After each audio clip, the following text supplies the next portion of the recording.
Good evening. Thanks for joining us. I'm Phillip Coleman. And I'm Terri. Brewer. Lynn Brooks has the night off.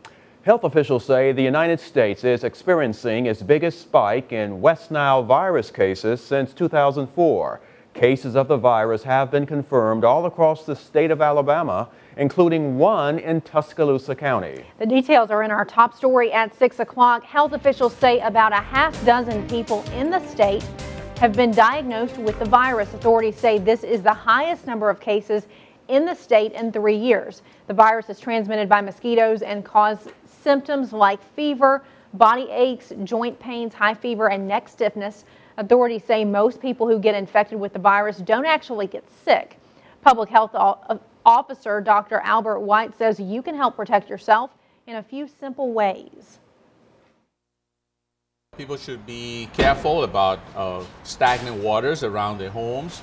Make sure that they get insect repellents when they go out.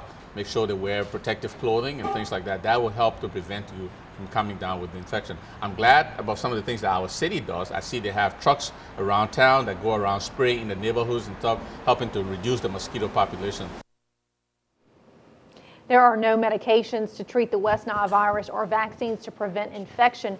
People with milder illnesses typically recover on their own, but those more seriously affected may need hospital care. On your home team Crime Watch, we're learning more about a fugitive featured on national television who's been captured in West Alabama. Suspect Willie Lorick was on the nationwide television show America's Most Wanted last week. Then tips led police to his arrest in Tuscaloosa.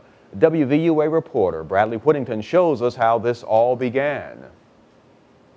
I'm John Walsh. Welcome to the premiere of America's Most Wanted. In its 25 years of broadcasting, it's put more than 1,200 fugitives behind bars, including Willie Henry Lorick, who was arrested in Tuscaloosa on Wednesday, only 5 days after he was featured on America's Most Wanted. Willie Lorick, Chris's cousin, was somehow able to elude the massive manhunt. We did about a 7-minute story on him. We profiled, there was a lot of surveillance video from ATMs, from dashboard cams. Lorick was involved in a group of 5 bandits. Together, they hit 32 victims in a 5-month period. Then they were captured one by one. Chris Lorick, Robert Ward, Sean Lorick, and David Jackson. They basically nailed one at a time, and they got all of them except for Willie Lorick, and he was the last one that got away. But not for long. After seeing last week's broadcast of America's Most Wanted, a lady whose car was recently stolen alerted authorities saying she believed Lorick was the thief. They investigated it and they discovered that her car, yes, was stolen out of West Palm Beach and it was recovered in Alabama. And that's when the tips and more information and leaning on associates really started making this happen. And in the past probably 24 hours, law enforcement was convinced that he was in Tuscaloosa. Lorick was found in Alberta and taken into custody. Reporting in Tuscaloosa, Bradley Whittington, WVUA News. And Lorick will be sent to West Palm Beach County, Florida, where he faces 32 counts of robbery, kidnapping, grand theft while armed, offenses against police, and felony possession of a firearm. On your education watch, the countdown is on until the start of school. The first day of class is Monday for Tuscaloosa City and County schools.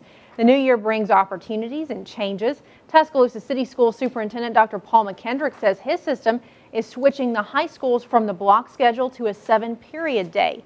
Tuscaloosa County Interim Superintendent Dan Butler says his system is forming partnerships with community businesses so students will know what is expected in the workforce.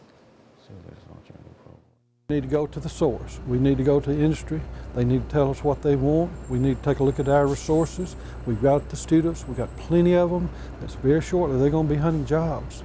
And that is our new labor force, the students we have in high school now. Can offer, and it just offered for us a better model in order to offer classes and a variety of classes for our students.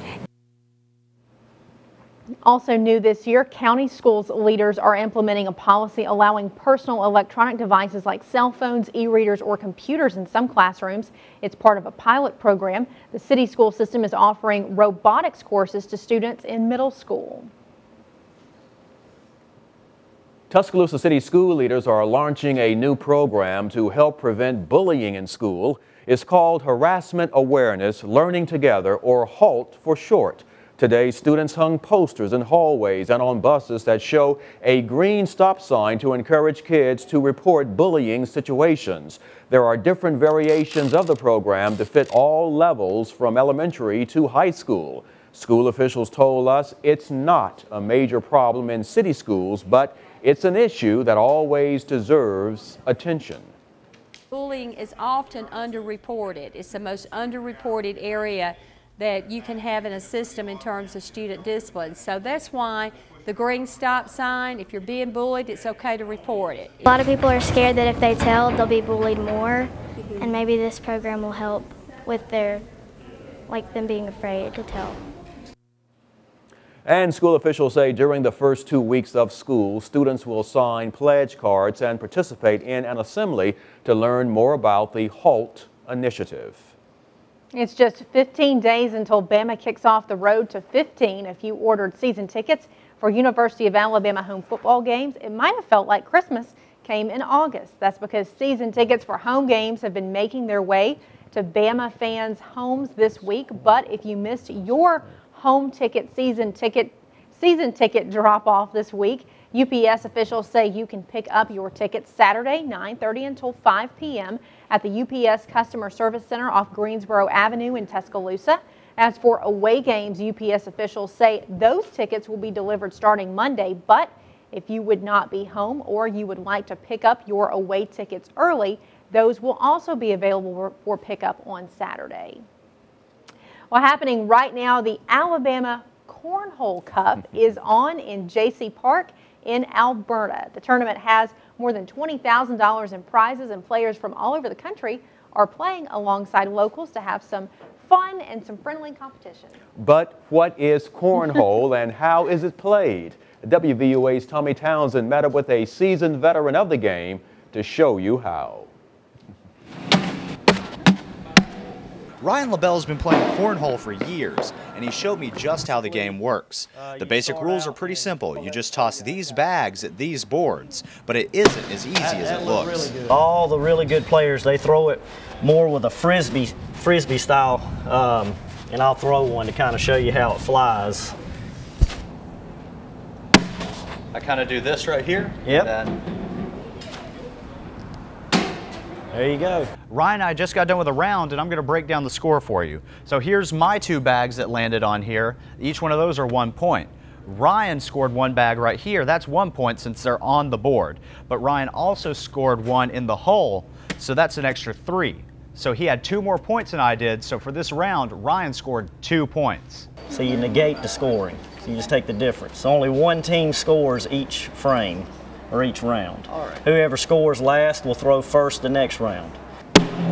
There you go. The first one to score 21 points wins, and Ryan says cornhole is a game for any age and that it's a great way for people to come together. It's a game for, 5-6-year-old children all the way up to, grandma and grandpa. Cornhole players, I don't know, we just come together like a family. As soon as you meet somebody that's played cornhole, you kind of have that thing in common. At J.C. Park in Tuscaloosa, Tommy Townsend, WVUA News. There you go. So right there.